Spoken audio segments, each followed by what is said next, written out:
Тұяқты қыз туралы әңгіме жалған ба, ақиқат па? Бірінші бөлім.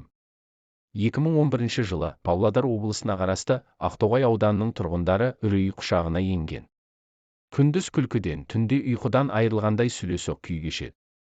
Тіпті кешке қарай ауылдан 6 қадам аттап басуға қорқады. Оған себеп ел арасында Ақтоғай ауданының жиектегі ауылдарында тұяқты қыз пайда болыпты деген сөздің тарауы еді. Яғни, сол аймақта адам басты 2 тұяқты кентавр пайда болыпты.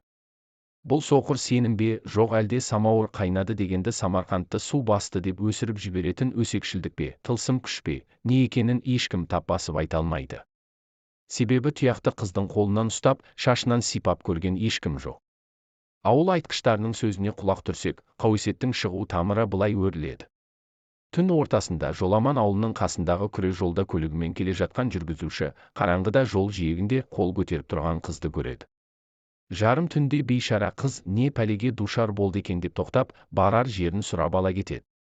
Жол барысында жүргізуші, алдыңғы орындықта отырған қыздың аяғының орнында тұяқ екенін көріп, зәресі зәр түбіне түседі. Бақытқа қарай көлігі сөніп қалады, ал қыз итеріп жіберейін деп ұсыныс айтады. Қыздың далаға шыққан соң машинасының кілтін бұрайды. Абырой болғанда көлігі от алып кетеді. Сол сәтті пайдаланып әлгі шопыр алды артына қарамай қаша жөнеледі. Құтылдым-ау деп ызғытып келе жатқанда ғайыптан алдыңғы орындықта әлгі қыз қайта пайда бола кетеді. Қорыққаннан тілі күрмеліп отырғанда қыз аға сіз бара беріңіз, келесі жолы да сізбен барамын деп табанасты жоқ болады.